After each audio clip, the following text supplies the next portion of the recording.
तस्मै रामानुजार्याय नमः परमयोगिने यश्रुतिस्मृतिसूत्राणामन्तर्ज्वरमशीशमत्.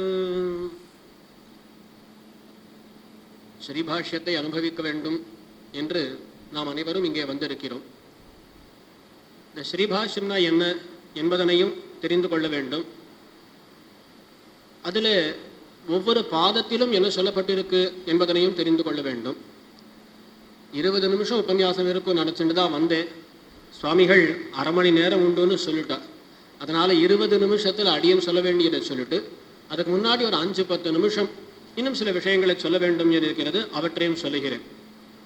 முதல்ல இந்த ஸ்ரீபாஷ்யம்னா என்ன என்பதனை புரிந்து கொள்ள வேண்டும். வேதம் என்பது 2ஆக பிரிந்திருக்கிறது. கர்மபாகம் பிரம்மபாகம் அப்படின்னு சொல்லுவாள். இந்த கர்மபாகத்தில் பலவிதமான யாகங்கள் ஹோமங்கள் முதலானவைகள் சொல்லப்பட்டிருக்கின்றன. அந்த யாகங்கள் எப்படி பண்ணணும், அதில் எதை முதல்ல பண்ணணும் பின்னாடி பண்ணணும், இந்த மாதிரி நிறைய விசாரம் இருக்குது. அதில் கேள்விகள் எல்லாம் எழும் பொழுது இப்படித்தான் பண்ண வேண்டும் என்பதனை காட்டுவதற்காக ஜெய்மினி என்பவர் பூர்வமீமாம்சை என்கிற ஒரு சாஸ்திரத்தை அவர் செய்திருக்கிறார். அந்த பூர்வமீமாம்சா சாஸ்திரத்தில் கர்மபாகத்தை பற்றின விசாரமானது செய்யப்படுகிறது. அதுக்கு மேலே உத்தர பாகம் பிரம்மபாகம் உபனிஷத்துன்னு சொல்லப்படக்கூடிய அந்த பாகம், அதை பிரம்மபாகம்னு சொல்லுவார். அதில் பல சந்தேகங்கள், அந்த பல சந்தேகங்களையும் அதை போக்க வேண்டும் என்பதற்காக பிரம்மசூத்திரங்களை இயற்றியிருக்கிறார் வேதவியாசர். ஜெய்மினி வேதவியாசருடைய சிஷ்யர். அவர் கர்மபாகத்துக்கான சூத்திரங்களை எல்லாம் இயற்றி இருக்கிறார். வேதவியாசர் பிரம்மபாகத்தில் வரக்கூடிய சந்தேகங்களை தீர்க்க வேண்டும் என்பதற்காக இந்த ஒரு சாஸ்திரத்தை இயற்றியிருக்கிறார். இதற்குத்தான் சாரீரக மீமாம்சை, பிரம்மமீமாம்சை, உத்தரமீமாம்சை என்றெல்லாம் பெயர். அதைத்தான் பிரம்மசூத்திரங்கள் என்றும் சொல்லுகிறோம். அந்த பிரம்மசூத்திரத்துக்கும் இப்போ பலரும் பலவிதமாக அர்த்தம் சொல்ல தொடங்கினார்கள். இப்போ பார்க்கணும், உபனிஷத்துக்களுடைய கருத்து சரியா புரியலைன்றதுக்காகத்தான் இவர் பிரம்மசூத்திரங்களை ஏற்றினார். அந்த பிரம்மசூத்திரங்களுக்கு அவாவா பலவிதமான கருத்துக்களை சொன்னோன்னு பெருமானார் பார்த்தார், ஐயோ இதுக்கும் நாம் ஒரு வியாக்கியானம் பண்ண வேண்டி இருக்கு. ஆகையால் அந்த பிரம்மசூத்திரங்களுக்கு வியாக்கியானமாக வந்தது ஸ்ரீபாஷ்யம். அந்த பிரம்மசூத்திரங்கள் என்ன பண்றதுன்னா வேதாந்த வாக்கியங்களை பற்றின விசாரம் பண்ணுகிறது. ஆகையால் இந்த ஒரு சாஸ்திரத்தை எடுத்துக்கொண்டு பார்த்தால் ஒவ்வொரு அதிகரணத்திலும் பெரும்பாலும் எல்லா இடத்துலையும் தர்க்கபாரம்னு பார்த்தால் அங்கெல்லாம் கிடையாது, பெரும்பாலான அதிகரணங்களிலே ஏதோ ஒரு விஷய வாக்கியத்தை எடுத்துக்கொள்வார். உபனிஷத்துக்கள் இருக்கக்கூடிய ஒரு வாக்கியத்தை எடுத்துக்கொண்டு இதனுடைய பொருள் என்ன என்று விசாரம் பண்ணுவார்கள். ஆகையால் இதுக்கு வாக்கிய விசாரம் தான் இந்த இடத்துல சொல்லப்படுகிறது. மீமாம்சையே வாக்கிய சாஸ்திரம் அப்படின்னு சொல்றது உண்டு. அந்த எந்த வாக்கியங்கள் கர்மபாகத்தில் இருக்கக்கூடிய வாக்கியங்களை பற்றின விசாரமா இருந்தால் கர்ம மீமாம்சை, இதுவா இருந்தா பிரம்ம மீமாம்சை, பிரம்மசூத்திரங்கள் அப்படின்னு இது முதல்ல நாம் புரிந்து கொள்ள வேண்டும். இந்த பிரம்மசூத்திரங்கள் இயற்றிய வேதவியாசர் அதை 4 அத்தியாயங்களாக பிரித்திருக்கிறார். 4 அத்தியாயங்கள் இருக்கின்றன. அந்த 4 அத்தியாயங்களிலும் ஒவ்வொன்றிலே 4 பாதங்கள். அது இப்போதைக்கு எல்லாருக்குமே புரிஞ்சிருக்கும்.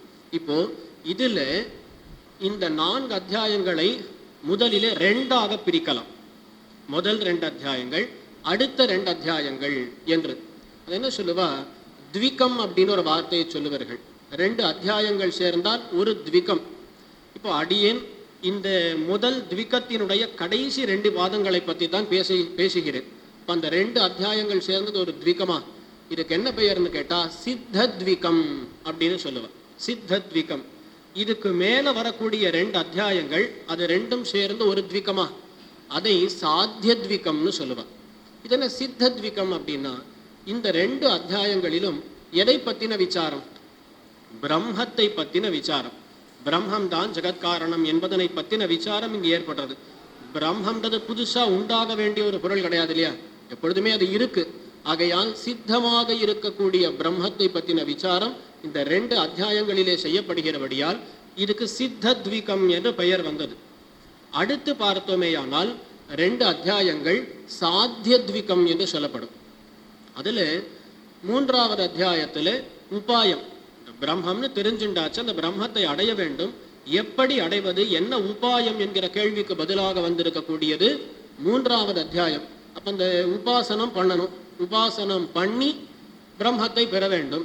அந்த உபாசனம் உபாயம் தானே, அது ஏற்கனவே இருக்கானா கிடையாது, பண்றவா அதை பண்ணணும், ஆகையால் அது சாத்தியமாக இருக்கும். அந்த உபாயத்தை பண்ணினால் கடைசியில பலம் சித்திக்கும், அந்த பலமும் கூட உண்டாகக்கூடியதாக இருக்கு. ஆகையால் ஏற்கனவே இருக்கக்கூடியது சித்தம், அதை பற்றி 2 அத்தியாயங்கள். ஏற்பட வேண்டியது 2, என்னதுன்னு கேட்டா உபாயமும் பலமும், அதை பற்றின அத்தியாயங்கள் 2. ஆகையால் சித்தத்விகம் சாத்தியத்விகம் அப்படின்னு சொல்லுவார்கள். அதில் இந்த சித்தத்விகம் என்று எடுத்துக்கொண்டோமே ஆனால் அதுல 2 அத்தியாயங்களா. முதல் அத்தியாயத்தில் என்ன செய்யப்படுகிறது, அதுக்கு காரணாத்தியாயம் சமன்வயாத்தியாயம் என்று 2 பெயர்கள். இப்போ ஜெகத்காரண பொருள் என்ன என்கிற கேள்வி, அதற்கு சமாதானம் சொல்லக்கூடியதுதான் முதல் அத்தியாயம்.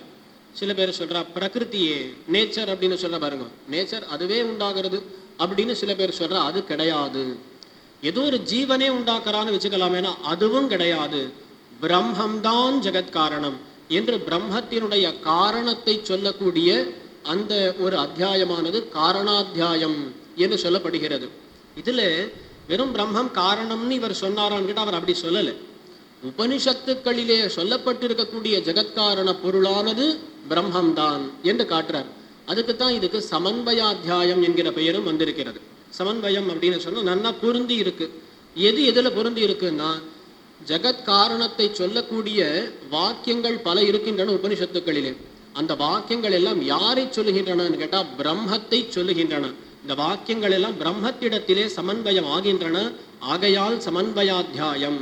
அப்ப முதல் அத்தியாயத்திலே பிரம்மம் தான் ஜெகத்காரணம் அப்படின்னு தீர்மானமாக சொல்லிட்டார்.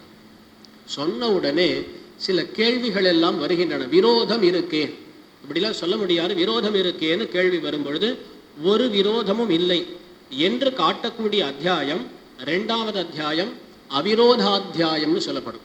விரோதம்னா முரண்பாடுகள்.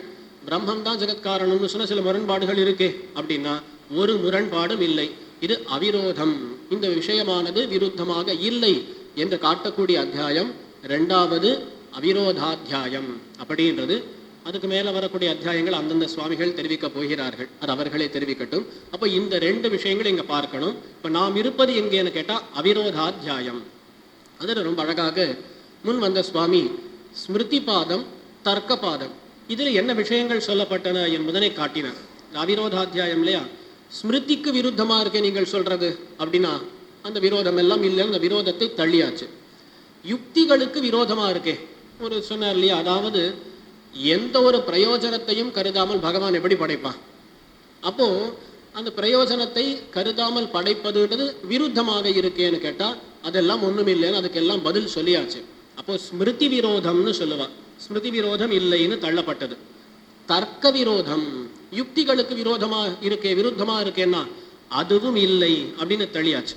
அதுக்கு மேல அங்க பார்த்தோமே ஆனால் தர்க்க பாதத்துல எல்லாருக்குமே மற்ற மதங்களை பார்க்கணும் நன்னா இருக்கே அப்படின்னு தோணும். சில சமயம் இந்த நாஸ்திகர்கள் எல்லாம் பேசுவதை பார்த்தால் ஆஹா ரொம்ப நன்னா இருக்கே, நாமும் அப்படியே ஒண்ணுமே இல்லைன்னு வாழ்ந்துட்டு போயிடலாமேன்னு தோன்றது பாருங்க. அந்த மாதிரி யாருக்கும் எண்ணம் ஏற்படக்கூடாது. அந்த மதங்களில் இருக்கக்கூடிய தோஷங்களை எல்லாம் எடுத்துரைத்தார். இது தர்க்க பாதம் அப்படின்னு 2வது பாதத்துல. இப்பதான் அடியனுடைய உபன்யாசத்துக்குள்ள நுழையிற 3வது பாதம் 4வது பாதம். இப்போ சுவாமி ரொம்ப அழகா சொன்னார், பிரம்மம் ஜெகத்காரணம் என்று ஒரு விஷயம். இதுல 2 அம்சங்களிலே விரோதம் ஏற்படலாம் பாருங்க. பிரம்மம் ஜெகத்காரணம்னு சொல்லும் பொழுது ஜெகத்தில் இருக்கக்கூடிய எல்லா பொருளுக்குமே பிரம்மம் காரணம்னு சொல்றோம். ஏதோ 4 பொருளுக்கு காரணம்னு சொல்லல, பிரம்மமானது சர்வ ஜெகத் காரணம், சர்வ காரணம், எல்லாத்துக்கும் காரணமா இருக்குன்னு சொல்றோம். இப்போ இங்க என்ன கேள்வின்னா, பிரம்மம் எப்படி காரணமாக முடியும்னு ஒரு கேள்வி. அதுக்கு பதில் சொல்லியாச்சு. அது ஸ்மிருதி விரோதம் இருக்கே தர்க்க விரோதம் இருக்கேன்னா ஒண்ணும் இல்லைன்னு சொல்லி அதை நிரூபிச்சாச்சு. இப்போ அதுக்கு மேல என்ன கேள்வினா, எல்லாத்துக்கும் பிரம்மம் காரணமா இருக்கணும்னு சொன்னால், எல்லாத்துக்கும் பிரம்மம் காரணமாக இருக்கணும்னு சொன்னா எல்லாம் பிரம்மத்துக்கு காரியமாக இருக்க வேண்டும். எல்லா பொருள்களுமே பிரம்மத்துக்கு காரியமாக இருக்க வேண்டும். அது எப்படி கூடும்? கூடாதே. ஏன் கூடாது அப்படின்னா, இப்போ ஆகாயம் என்கிற ஒரு பொருள் இருக்கு. ஆகாயம் எல்லா இடத்திலும் வியாபித்து இருக்கக்கூடிய ஒண்ணு, அதில் அவயவங்கள்லாம் ஒன்றும் கிடையாது, எல்லா இடத்திலும் இருக்கக்கூடிய பொருள். அது உண்டாச்சுன்னு எப்படி சொல்ல முடியும்? ஆகாயம்னு சொன்னா பல சமயங்கள்லாம் மேலே பார்க்குறோம், அதுவும் ஆகாயம்னு. மேலே மட்டும் இல்லை, ஆகாயம் எல்லா இடத்திலும் தான் இருக்கு. ஒரு பொருள் இருக்குன்னு சொன்னாலே அதற்கு இடம் கொடுக்கக்கூடியது ஆகாயம். அவகாசப்பிரதா ஆகாஷகான்னு சொல்லுவார். ஆகாயம் எல்லா இடத்திலும் இருக்கக்கூடியது. அதை எப்படி உண்டாக்க முடியும்? உண்டாக்கவே முடியாது. அப்போ ஆகாயத்தை பகவான் உண்டாக்கலன்னு வைத்து கொண்டோமே ஆனால் சர்வ காரணம் போயிடுது இல்லையா? ஆகாயத்தை உண்டாக்குறவன் எப்படி சர்வ காரணம் ஆக முடியும்? அது ஒரு கேள்வி. அதே போல ஆத்மா என்கிற ஒரு பொருள் இருக்கு. இந்த ஆத்மா என்கிற பொருளை நாம் என்னன்னு சொல்றோம்? நித்தியமா இருக்கக்கூடியவன் என்று சொல்லுகிறோம். ஸ்ருதி சொல்றது ந ஜாயத்தே மிரியதே வா விபஷ்சித்து. கண்ணன் சொல்லுகிறான் ந ஜாயத்தே மிரியதே வா கதாச்சித்து அப்படின்னு சொல்றான். இதுக்கு பிறவியும் கிடையாது, மரணமும் கிடையாது அப்படின்னு சொல்லி எல்லாம் சொல்லுகின்றன. அப்போ இந்த ஜீவனானவன் உண்டாகல. நாமே சொல்றோம் இதை. கேள்வி வரும், பிரம்மம் எம்பெருமான் பிரம்மம் எல்லாத்துக்கும் காரணமா இருந்தா ஜீவனுக்கும் காரணமா இருக்கணும். அப்போ ஜீவன் ஒரு நாள் உண்டாக்கப்படுகிறான்னு சொன்னா ஜீவன் நித்தியமா இருக்க முடியாது. அப்போ இதுல ஒண்ணு ஜீவன் உண்டாகிறான்னு ஒத்துக்கொள்ள வேண்டும், இல்ல பிரம்மம் எல்லாத்துக்குமே காரணம் கிடையாதுன்னு ஒத்துக்கணும். இதுதான் கேள்வி. இந்த இடத்துல எம்பெருமானார் விஷயங்களை எல்லாம் நமக்கு ரொம்ப அழகாக காட்டுறார். வேதவியாசர் காட்டின விஷயங்களை விவரித்து காட்டுகிறார் எம்பெருமானார். இப்போ இங்க என்ன பிரச்சனை அப்படின்னா, பிரம்மத்துக்கு காரியமாக இருக்கக்கூடிய பொருள்கள் ஆகாயமோ ஆத்மாவோ இவற்றுக்குள்ளே சில கேள்விகள், அதுக்கெல்லாம் பதில் உரைக்கிறார் இந்த ஒரு பாதத்திலே வேதவியாசர் எம்பெருமானார். இதுதான் சொல்லுவார் காரியதா விசோதனம் அப்படின்னு சொல்லுவார். பிரம்மத்துக்கு காரியமாக ஆகாயமும் இருக்கிறது, ஜீவாத்மாவும் இருக்கிறான். அது எப்படி காரியமாகிறது அப்படின்றதை சோதித்து காட்டார். இப்படித்தான் என்று காட்டக்கூடியதாக இந்த பாதம் அமைந்துள்ளது என்பதனை முதல்ல நாம் தெரிந்து கொள்ள வேண்டும். இதில் முதல் 3வது பாதத்திலே முதல் அதிகரணம் ந வியத் அஸ்ருதேஹே அப்படின்னு ஆரம்பிக்கக்கூடிய ஒரு அதிகரணம். இதில் என்ன கேள்வி பதில் அப்படின்னா, ஆகாயமானது உண்டாகவே முடியாது அப்படின்னு ஒரு பூர்வபக்ஷி சொல்லுகிறான். ஆகாயம் உண்டாக முடியாது. எப்படி உண்டாக முடியும்? அது உண்டாக முடியாதுன்னு சொல்றான். அதற்கு பதிலாக சொல்லுகிறார், இல்ல ஆகாயமும் உண்டாகிறது, ஆகாசமும் உண்டாகிறதுன்னு சொல்லக்கூடியதுதான் இந்த முதல் அதிகரணம். அதுக்கு வியத் அதிகரணம்னு பெயர். வியத் அப்படின்றது ஆகாசத்தினுடைய ஒரு பெயர். அதனால இதுக்கு வியத் பாதம்னு பெயர் வந்திருக்கு. ஏன்னா முதல் அதிகரணம் என்னன்னு கேட்டால் வியத் அதிகரணம், ஆகாசத்தை பற்றின அதிகரணம். அதனால இந்த பாதத்துக்கு என்ன பெயர்னா வியத் பாதம் அப்படின்னு சொல்லுவார்கள். இப்போ இதுல முதல்ல ஆகாசமும் உண்டாகிறது அப்படின்னு காட்டுறான். ஏன் அப்படின்னா ஸ்ருதி சொல்றதே ஆத்மன ஆகாஷ சம்பூதா, பரமாத்மாவிடமிருந்து ஆகாசம் உண்டாயித்து என்று ஸ்பஷ்டமாக சொல்லுகிறது வேதம். ஆகையால் ஆகாசமும் உண்டாயிருக்கிறது. இந்த காலத்துல இந்த விஞ்ஞானிகள்லாம் சொல்றா இல்லையா, அவளும் என்ன சொல்றான்னா ஸ்பேஸ் அப்படின்றது உண்டாச்சுன்னு சொல்றா. அவள் கொஞ்சம் வித்தியாசமா சொல்றா, ஸ்பேஸ் டைம் ஃபேப்ரிக்னு சொல்லிட்டு அது உண்டாச்சுன்னு சொல்றா. அவளும் ஸ்பேஸ் அதாவது ஆகாசமானது உண்டாச்சுன்னு சொல்றா. ஆனால் நாம் சொல்லக்கூடிய ஆகாயம் கொஞ்சம் வேறுபட்டது, அதுவும் உண்டாகிறது. மேலும் பல இடங்களில் நீங்கள் கேள்விப்பட்டிருக்கலாம், பஞ்சீகரணம்னு ஒன்று உண்டு. ஆகாசத்தை வெட்டி அதில் மற்ற பூதங்களை சேர்த்து இதெல்லாம் பண்ணுவதை பஞ்சீகரணம்னு சொல்லுவாள். அப்போ அதில் அவயவங்கள் எல்லாம் இருந்தால்தான் அதை இந்த மாதிரி எல்லாம் பண்ண முடியும். அதை பாதியாக்கி அதில் ஒரு பகுதியை மற்ற பூதங்களில் கொடுத்து இதெல்லாம் பண்ணணும்னா அதுக்கு அவயவங்கள் இருந்தாக வேண்டும். ஆகையால் அதுக்கு அவயவங்களும் உண்டு, அது ஒரு நாள் உண்டாக்கப்படுகிறது அப்படின்றது இந்த அதிகரணத்தில் வியத் அதிகரணத்திலே சொல்லப்பட்டது. இப்படி சொன்ன உடனே அந்த அடுத்த ஒரு பூர்வபக்ஷி எழுந்தான். அவன் சொன்னா, ஆகாசம் உண்டாச்சுன்னு சொல்லிட்டேன் இல்லையா, ஆகாசம் உண்டானால்தான் பிரம்மம் சர்வ காரணமாக இருக்கும். இதுதான் நீங்கள் சொல்லுவது. ஆகாசம் உண்டானது போலவே ஆத்மாவும் உண்டாகிறதுன்னு சொல்லிட்டான். ஏன்னா அப்பதான் பிரம்மம் சர்வ காரணமா இருக்கும். ஆத்மா உண்டாகலன்னு சொன்னா பிரம்மம் சர்வ காரணமாக இருக்க முடியாதே. ஆகையால் ஆத்மாவும் ஒரு நாள் உண்டாகிறதுன்னு சொன்ன உடனே அங்க அடுத்த அதிகரணம் வருகிறது, ஆத்மாதிகரணம். என்ன சொல்றார்? நாத்மா ஸ்ருதேஹே நித்தியத்வாச்ச தாப்யா.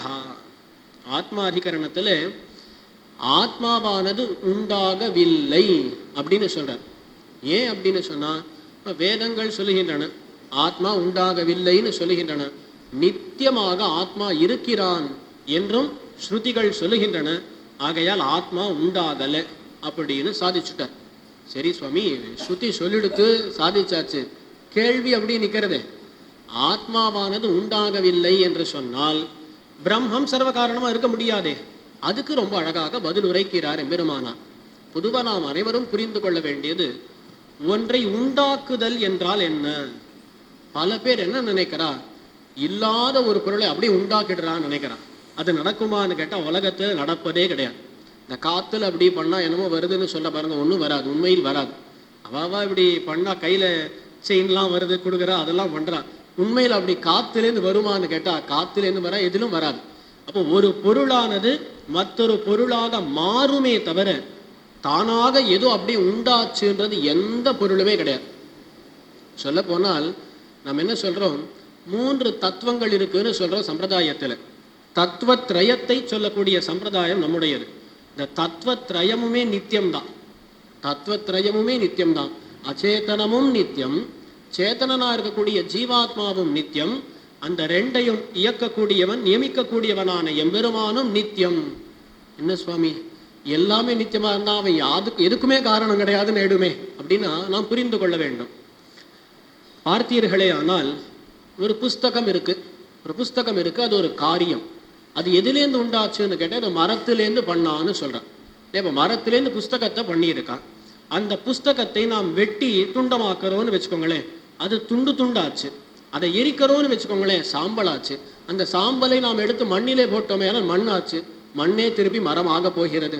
இப்போ பார்த்தீர்களே ஆனால் ஒரு பொருளானது வேறு வேறு விதமாக மாறிக்கொண்டிருக்கிறதே தவிர சட்டுன்னு அப்படி புஸ்தகம் எங்கேன்னு அப்படி வருமா? வராது. மரம் புஸ்தகமாகும், புஸ்தகம் சாம்பலாகும், சாம்பல் மண்ணாகும். இவ்விதமான ஒரு சக்கரத்திலே தான் இருக்கின்றன எல்லா பொருள்களுமே. இப்போ பிரகிருத்தின்னு எடுத்து பார்த்தாலும் அதுவும் நித்தியம்தான்.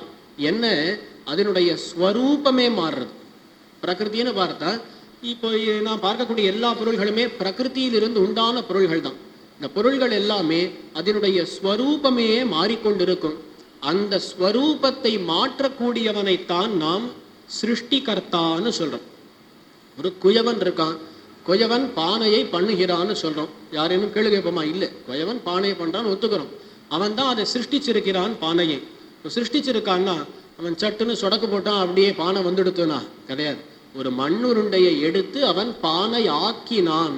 அப்போ ஒரு நிலையிலே இருக்கக்கூடிய பொருளை மற்றொரு நிலையிலே கொண்டு வருதல், மற்றொரு நிலையிலே அதை ஆக்குதல், அதுதான் சிருஷ்டி என்பது. புதுசா ஒரு பொருளை உண்டாக்குதல் கிடையாது. இருக்கக்கூடிய பொருளினுடைய நிலையை மாற்றுதல் தான் அது சிருஷ்டி என்று அழைக்கப்படும். இப்போ பகவான் என்ன பண்றான் அப்படின்னா, அச்சேதன பொருள்கள், ஆகாயம் மாதிரி பொருள்கள் எல்லாம் இருக்கு, அந்த பொருள்களை எல்லாம் மாற்றி விடுகிறான். ஆகாயம், ஆகாயத்தினுடைய ஒரு பகுதி வாயுவாகிறது, வாயு அக்னி ஆகிறது, அந்த பொருளையே மாறுறது. அப்போ அந்த பொருளினுடைய மாற்றத்துக்கு காரணமாக கூடியவன் சிருஷ்டி பண்ணினான்னு சொல்லப்படுகிறான்.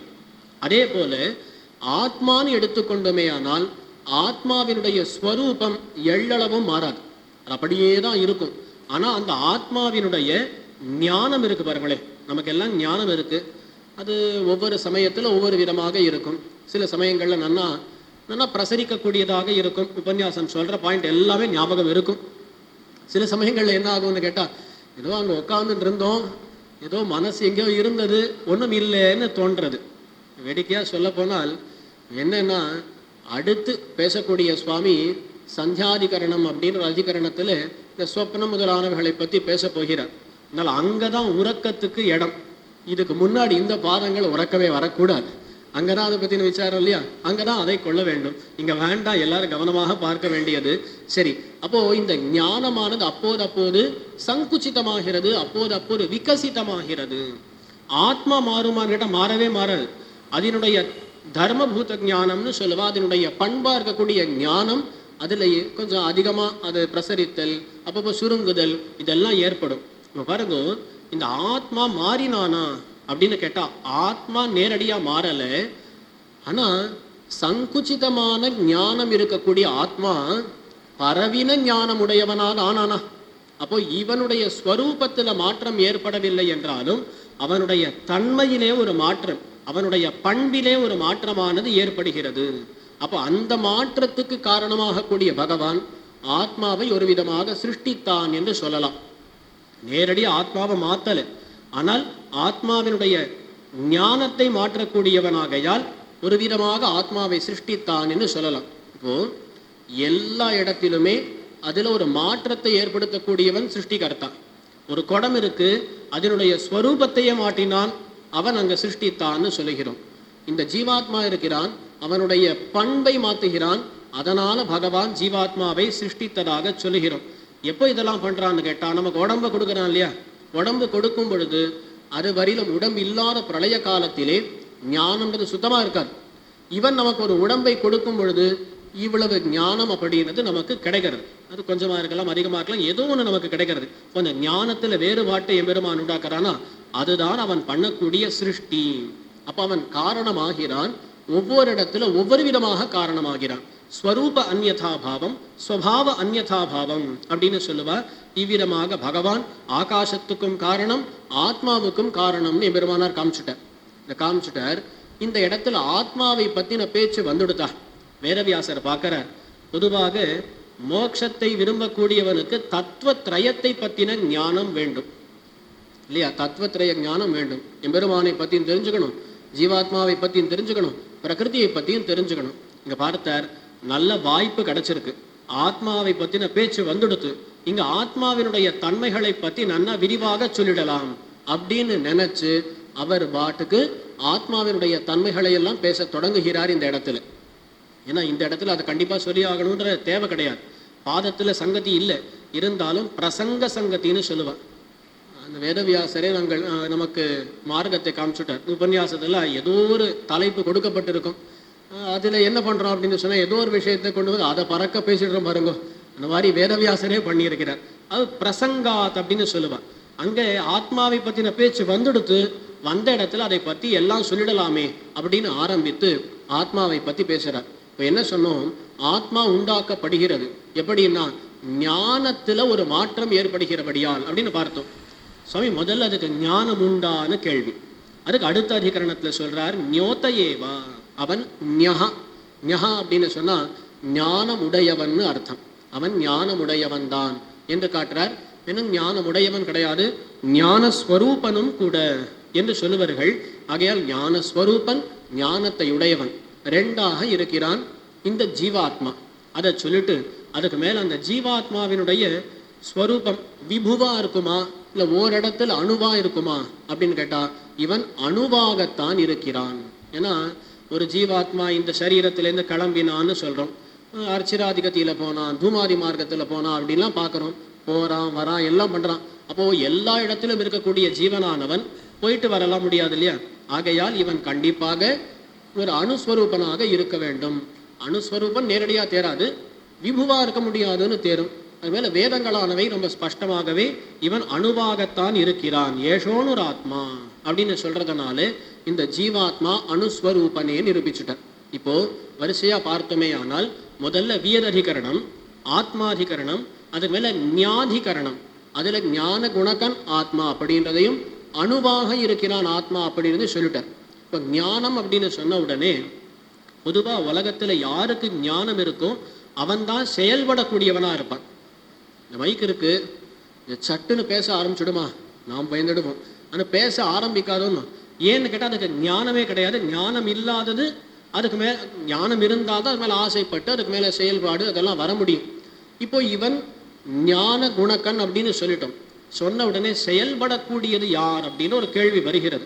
அந்த இடத்துல சில பேர் இந்த சாங்கிய மதத்தை சேர்ந்தவர்கள் அவளை என்ன சொல்றான்னா பிரகிருதி கர்த்ரி அப்படின்னு சொல்றான். இவன் ஒண்ணுமே பண்ணல, பண்றது எல்லாம் பிரகிருதி தான் பண்ணுகிறது. இப்போ செயல்படக்கூடியது பிரகிருத்தின்னு சில பேர் சொல்றான். அங்க வேதவியாசர் சொல்லிட்டு அதெல்லாம் கிடையாது, பண்றவன் இவன் தான், கர்த்தா சாஸ்திரார்த்தவத்வாத். பிரகிருதி பண்ணதுக்கு கடைசியில யாரு அனுபவிக்கிறேன்னா நான் தான் அனுபவிக்கிறேன். ஜீவாத்மாவாகிற நாம் தான் சுகத்தையும் அனுபவிக்கிறோம், துக்கத்தையும் அனுபவிக்கிறோம். பிரகிருதி பண்ணும், நான் அனுபவிப்பேன்னு சொன்னா ஏதாவது நியாயம் உண்டா? அப்போ எவன் பண்ணுகிறானோ அவன் தான் அனுபவிக்க வேண்டும். அனுபவிக்கக்கூடியவன் நானாக இருந்தால் அப்போ நான் தானே பண்ணக்கூடியவனாகவும் இருக்க வேண்டும். அதுக்கு மேல சாஸ்திரம் அப்போதான் பிரயோஜனவத்தா இருக்கும். அடியனாலும் எதுவுமே பண்ணவே முடியாது, என்னை பார்த்து ஓடு ஓடுன்னு சொல்லிட்டுனா நீ தர்மத்தை பண்ணணும், உண்மையைத்தான் எப்பொழுதும் பேசணும். நம்ம நிறைய சொல்றது உண்மையைத்தான் பேசணும்னா பேசினால் உண்மையைத்தான் பேசணும், பொய் பேசக்கூடாதுன்றதுல தாத்பரியம். இந்த மாதிரி வேதம் எல்லாம் சொல்றது. எதுலேயும் அடியேனுக்கு ஒரு கண்ட்ரோலே இல்லைன்னா வேற என்னை பார்த்து என்னன்னு சொல்ல முடியும் இல்லையா? ஒருத்தரை கட்டி போட்டுட்டு நீ ஓடுன்னா ஓடவே முடியாது. அவன் என்ன பண்ணுவான் பாவம், அது ஓடாததுக்கு ஒரு தண்டனை வேற கொடுத்தா அந்த மாதிரி தானே ஆகும்.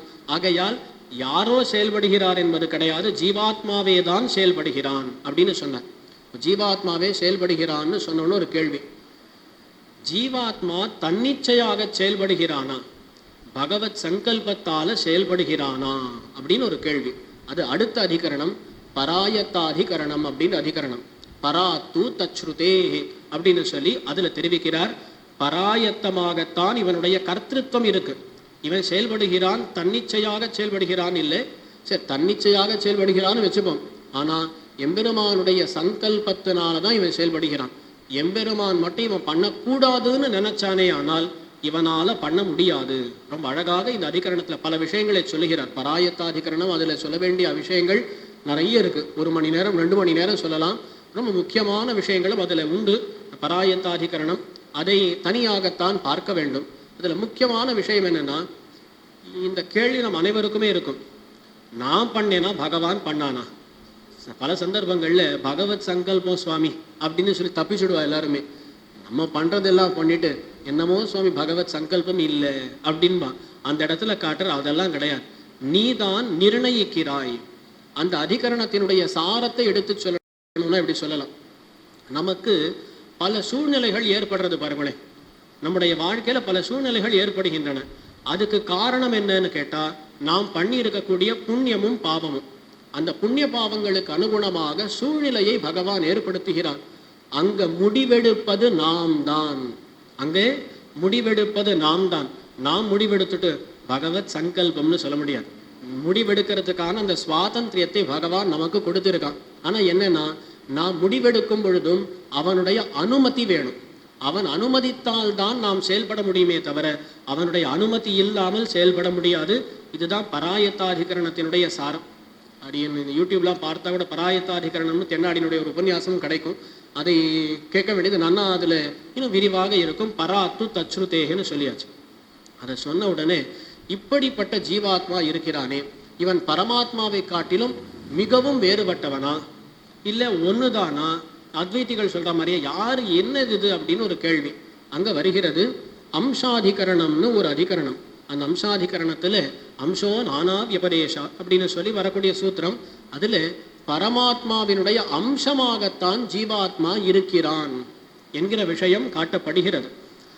மமைவாம்சோ ஜீவலோகே ஜீவபூத சனாதனஹா என்று கண்ணன் தெரிவிக்கிறான். என்னுடைய அம்சம்தான் இந்த ஜீவன் என்று தெரிவிக்கிறான். இப்போ அம்சம்னா என்னன்னு புரிஞ்சுக்கிறது. பரமாத்மாவிலே இவன் ஒண்ணா அப்படின்னா அப்படி வேண்டாம். இந்த பரமாத்மா என்று பார்க்கும் பொழுது வெறும் பரமாத்ம ஸ்வரூபத்தை பார்க்க கூடாது.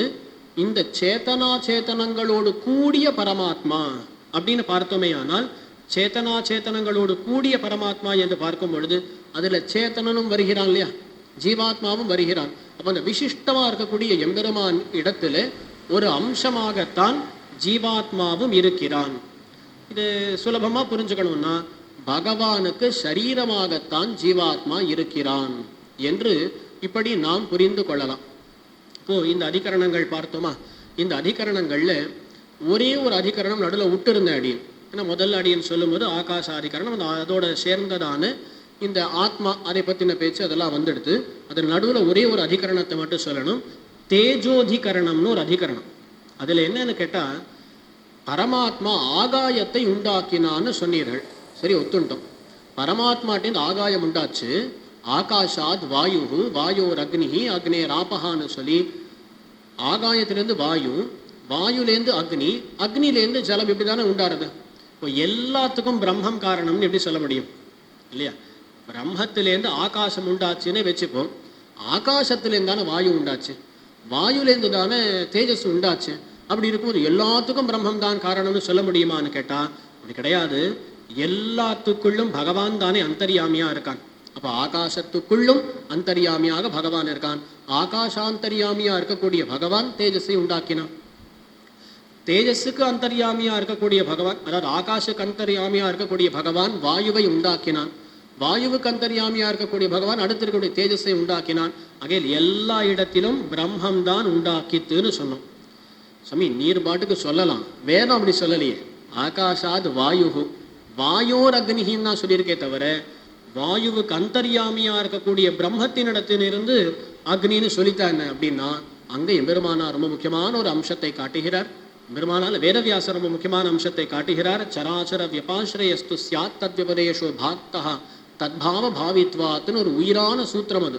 அதில் என்ன காட்டுறார் அப்படின்னா, உலகத்தில் இருக்கக்கூடிய எல்லா வார்த்தைகளுமே வெறும் அந்த பொருளை சொல்லாமல் அந்த பொருளுக்கும் அந்தர்யாமியா இருக்கக்கூடிய பகவானை சொல்லும். அப்போ நாம் குடம்னு சொல்றோம், குடத்தை தான் சொல்றதை நினைச்சுட்டு இருக்கோம். அப்போ ஞானம் இன்னும் நமக்கு சரியா ஏற்படலைன்னு அர்த்தம். குடம் என்கிற வார்த்தையானது அதுக்கு அதிஷ்டாதாவா இருக்கக்கூடிய ஜீவனை சொல்லி அந்த ஜீவனுக்கு அந்தர்யாமியா இருக்கக்கூடிய பரமாத்மாவை சொல்லும்னு நாம் எப்பொழுது தெரிந்து கொள்கிறோமோ அப்பொழுதுதான் ஞானமானது பூர்த்தி அடைகிறது அப்படின்னு காட்டுறார். இந்த சூத்திரம் ரொம்ப முக்கியமான சூத்திரம். ஆகையால் எல்லா பொருள்களுக்குமே அந்தந்த பொருளுக்கு முன்னாடி இருக்கக்கூடிய பொருளினுடைய அந்தர்யாமியா இருக்கக்கூடிய பகவான் தான் காரணமாக இருக்கிறபடியால் எல்லாத்துக்கும் அவனே காரணம் அப்படின்னு சொல்லிட்டார். இப்போ இந்த அதிகரணங்கள் எல்லாம் பார்த்தோமா, இது எல்லாம் வியற்பாதம் அப்படின்ற 3வது பாதத்துக்குள்ளே வருகின்றன. இதுக்கு மேல கடைசி பாதம் அடுத்து 30 நிமிஷம் அடுத்து நினைக்கிறேன், முடிச்சுட்றேன். இந்த பாதத்துல விஷயம் கம்மி தான்.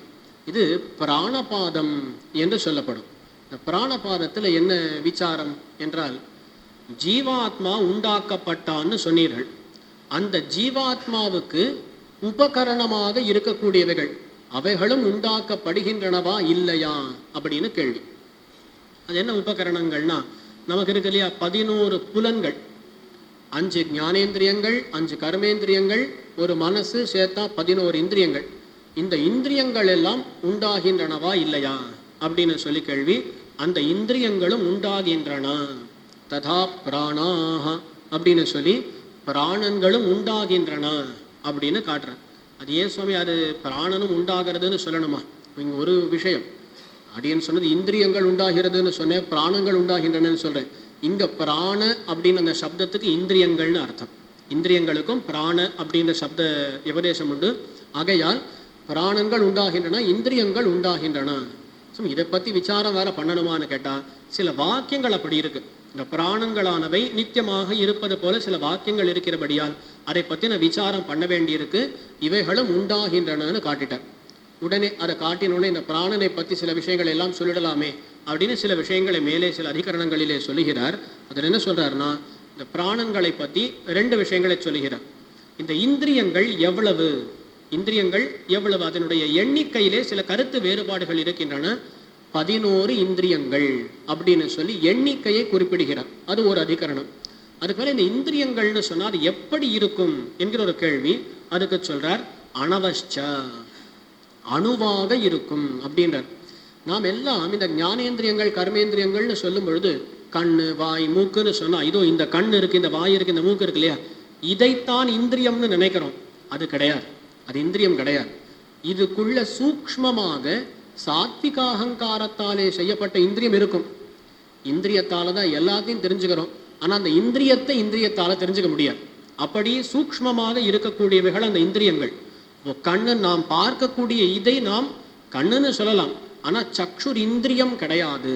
அந்த இந்திரியங்கள் எல்லாம் சூக்ஷ்மங்களாக இருக்கக்கூடியவைகள். அணு அப்படின்ற வார்த்தை இங்கே தெரிவிக்கிறார் வேதவியாசர். அதுக்கு அர்த்தம் என்னன்னா, நம்முடைய கண்ணுக்கு இலக்காகாததுன்னு அர்த்தம். புலன்களுக்கு இலக்காகாமல் அது உடம்புல வியாபித்திருக்கும் இந்த புலன்கள் எல்லாம் அப்படின்னு அதனுடைய அந்த ஒரு தன்மையும் சொல்லப்படுகிறது. இதுக்கு மேல இதை பத்தின பேச்சு வந்தோடனே பிராணன் பிராணன் இந்திரியங்களை சொன்னோம். நமக்கு பொதுவா தெரிஞ்ச பிராணன் என்ன அப்படின்னா உயிர், அந்த வாயு இருக்கு இல்லையா, அந்த வாயு விசேஷம்தான் நமக்கு தெரிஞ்ச பிராணன். அந்த பிராணனை பற்றியும் இங்க விசாரம் பண்ணுகிறார். அந்த முக்கிய பிராணனும் கூட எம்பெருமானால் படைக்கப்படக்கூடியது தான். அது என்னதுன்னு கேட்டால் ஒரு வாயு தானே, வாயு தான். அது நம்முடைய உடம்புக்குள்ளே சஞ்சரிக்கும் பொழுது பிராணன் என்று சொல்லப்படுகிறது. அதை பற்றி அந்த பிராணன்னா என்னது, எல்லா இந்திரியங்களையும் பிராணன்னு சொல்றோம், இதையும் பிராணன்னு சொல்றோம். இதை முக்கிய பிராணன்னு சொல்லுவா, முக்கிய பிராணஹா அப்படின்னு சொல்லுவா. முக்கிய பிராணஹானா நமக்கு தெரிஞ்சது உயிர், அந்த வாயு இருக்கு இல்லையா, அது ஒரு வாயு தான், வாயு விசேஷம்தான் பிராணன் என்று சொல்லக்கூடிய ஒரு அதிகரணம். அதுவும் எப்படி இருக்குன்னு கேட்டா அதுவும் அணுவாக இருக்கிறது அப்படின்னு சொல்லி அதையும் ஒரு அதிகரணத்தில் நிரூபிக்கிறார். ஆக இந்த பிராண பாதத்தில் இதுவரையிலும் என்னாச்சுன்னு கேட்டா இந்திரியங்கள் உண்டாக்கப்படுகின்றன, முக்கிய பிராணனும் உண்டாக்கப்படுகிறது, அவற்றினுடைய தன்மைகள் இன்னது அப்படின்னு சொன்னார். இதெல்லாம் சொன்ன உடனே ஒரு கேள்வி இன்னும் இருக்கு. இந்த இந்திரியங்களை எல்லாம் நாம் தானே அடக்கிறோம், நாம் அதை நியமிக்கிறோம். இப்போ அடக்கிறது கம்மி, நாம் அதை கொண்டு உபயோகப்படுத்துகிறோம். இப்போ இந்த இந்திரியங்களை எல்லாம் உபயோகப்படுத்துகிறோமே, நாம உபயோகப்படுத்துகிறோமா, இல்லை பரமாத்மாயத்தமாகத்தான் அதுவும் இருக்கா அப்படின்னு அதில் ஒரு அம்சமும் உண்டு, மற்றொரு அம்சமும் உண்டு. இப்படி புரிஞ்சுக்கலாம்னா அப்போ இந்த ஜீவ அதிஷ்டானம் என்பது இருக்கே, அதில் பரமாத்மாவுக்கு ஏதாவது உண்டான்னு கேட்டால் ஆமாம், எம்பெருமானுடைய சங்கல்பத்தினால தான் இதுவும் பண்ணப்படுகிறதுன்னு சொல்லி ஒரு அதிகரணம். இதையெல்லாம் சொல்லியாச்சு. இதுக்கு மேலே இந்த முக்கிய பிராணன் வேறு, இந்திரியங்கள் வேறு, அந்த இந்திரியங்களும் பிராணசப்தத்தால் சொல்லப்படுகின்றன அப்படின்னு ஒரு அதிகரணம். இதெல்லாம் முடிஞ்ச பிறகு கடைசி அதிகரணம் சஞ்ஞாமூர்த்தி கிளிப்தி அதிகரணம் அப்படின்னு சொல்லுவேன். இத்துடன் இது முடிகிறது. இதுவரையிலும் நாம் பேசிட்டு இருந்தது எல்லாம் என்ன அப்படின்னா, இந்த பூதங்களை பற்றி பேசிட்டு இருந்தோம், இந்திரியங்களை பற்றி பேசிட்டு இருந்தோம். இதெல்லாம் ஆச்சா? இதெல்லாம் பெரும்பாலும் சமஷ்டி சிருஷ்டி அப்படின்ற ஒரு அந்த சிருஷ்டிக்குள்ள வரும். பகவான் பிரகிருத்திலேருந்து மகான்லேருந்து அகங்காரம், அந்த அகங்காரம் மூணா இருக்கு, அதுலேருந்து பூதங்கள் எல்லாம் உண்டாகின்றன, இந்திரியங்கள் எல்லாம் உண்டாகின்றன. இதெல்லாம் உண்டாக்கிட்டு பிரம்மாண்டத்தை உண்டாக்குறான் பகவான். பஞ்சபூதங்களை கொண்டு பிரம்மாண்டத்தை உண்டாக்கி அதுக்கு மேல சதுர்முக பிரம்மாவை அந்த இடத்துல உண்டாக்குறான். அந்த சதுர்முக பிரம்மாவை உண்டாக்கும் தனையும் பண்ணக்கூடிய சிருஷ்டிக்கு சமஷ்டி சிருஷ்டின்னு பெயர். இவன் தானே பண்றான், தானே நேரடியாக எம்பெருமான் தன்னுடைய சங்கல்பத்தால் இந்த சிருஷ்டி எல்லாம் பண்ணுகிறான். அதுவரையிலும் சமஷ்டி சிருஷ்டின்னு பெயர். அந்த சமஷ்டி சிருஷ்டி முடிஞ்ச பிறகு பிரம்மாவுக்கு அந்தர்யாமியாக இருந்து கொண்டு பிரம்மா மூலமாக சிருஷ்டியை பண்ணுகிறான். அதுக்கு மேலே இந்த உலகத்தில் இந்த பிரம்மாண்டத்தில் இருக்கக்கூடிய லோகங்களை சிருஷ்டித்தல், அங்கே இருக்கக்கூடிய ஜீவர்களை சிருஷ்டித்தல், அதெல்லாம் பண்ணுவது சதுர்முகன் மூலமாக எம்பெருமான் பண்ணுகிறான். அப்போ அந்த சதுர்முக பிரம்மாவே பண்ணுகிறானா, இந்த எம்பெருமான் தான் உள்ளிருந்து நடத்துகிறானா? நாமரூப வியாக்கரணம் சில விஷயங்கள் எல்லாம் இருக்கு. அது யார் பண்ணக்கூடியது அப்படின்ற விசாரம் எல்லாம் பண்ணி வியஷ்டி சிருஷ்டியிலும் கூட எம்பெருமான் தான் காரணமாக இருக்கிறான் அப்படின்னு முடிச்சுட்டார். அப்போ தானாக எம்பெருமான் சிருஷ்டிப்பது சமஷ்டி சிருஷ்டி, அத்வாரிகா சிருஷ்டி, அத்வாரகமான சிருஷ்டின்னு சொல்லுவார், தானே பண்றான். அதனால சத்வாரகமாக பிரம்மா மூலமாக பண்ணக்கூடிய சிருஷ்டி எல்லாத்துக்குமே அந்த எம்பெருமான் தான் காரணம் அப்படின்னு சொல்லி இந்த அத்தியாயத்தை முடிக்கிறார். ஆக இந்த 2 அத்தியாயங்கள்ல ஒரு அத்தியாயத்துல பிரம்மம் தான் ஜெகத் காரணம் என்று சொல்லப்பட்டது. 2வது அத்தியாயத்துல அதை கொஞ்சம் ஆட்டி பார்க்கிறார். ஆட்டி பார்த்து அங்கே வரக்கூடிய விரோதங்களை எல்லாம் சமனம் பண்ணி அதை ஸ்திரமாக்குகிறார். அந்த ஸ்திரமாக்கினார். அவிரோத அத்தியாயம் முடிந்தது. ஆக பிரம்மம்தான் ஜெகத்காரணம் என்பது ஸ்திரமாயிடுச்சு. அதுக்கு மேலே வரக்கூடிய அத்தியாயங்களிலே சாதனமும் பலமும் சொல்லப்படுகிறது. அதை மேற்கொண்டு சுவாமிகள் தெரிவிப்பார்கள். இங்கே ஸ்ரீபாஷ்ய சதஸ் அப்படின்ற ஒரு அரிய வாய்ப்பு பல இடங்களில் பல உபன்யாசங்கள் கிடைக்கும். ஸ்ரீபாஷ்யத்திலேருந்து விஷயம் சொல்லணும் அப்படின்ற வாய்ப்பு கிடைப்பது ரொம்பவே குறைவு தான். அப்படி கிடைச்சாலும் இவ்வளவு பேர் வருவதுன்றது ரொம்ப குறைவு தான். ஸ்ரீபாஷ்யம் எங்களுக்கும் புரியும்னு நம்பிக்கையோடு வந்திருக்கிறீர்கள் இல்லையா, அதுவும் பெரிய விஷயம்தான். அங்கே இவ்விதமான ஒரு ஏற்பாடு பண்ணியிருக்கக்கூடிய ஸ்ரீ எம்.ஏ. வெங்கடகிருஷ்ணன் சுவாமியினுடைய திருவடிகளுக்கும் மத்தும் உண்டானவர்களுடைய திருவடிகளுக்கும், முக்கியமாக இங்கே அடியினுடைய ஆச்சாரியர்களாக எழுந்தருளியிருக்கிறார்கள், அவர் அனைவர்களுடைய திருவடிகளுக்கும் அடியினுடைய பிரணாமத்தை தெரிவித்துக் கொண்டு அமைகிறேன். சுவாமியினுடைய வைபவத்தை பற்றி பேசிட்டே போகலாம். அப்படின்னு அந்த நாள் எடுத்துக்கலை எல்லாருக்குமே நன்னாவே தெரியும். ஆகையால் சுவாமிக்கு பலவிதமான சேசுகளையும் இதோ எம்பெருமான் அருள வேண்டும், பெரிய பெருமாள் அருள வேண்டும்னு பிரார்த்திச்சு அமைகிறேன். ஸ்ரீமதே ரம்யஜாமாத்ர முனீந்திராய மகாத்மனே ஸ்ரீரங்கவாசினே பூயாத் நித்யஸ்ரீர் நித்யமங்கலம்.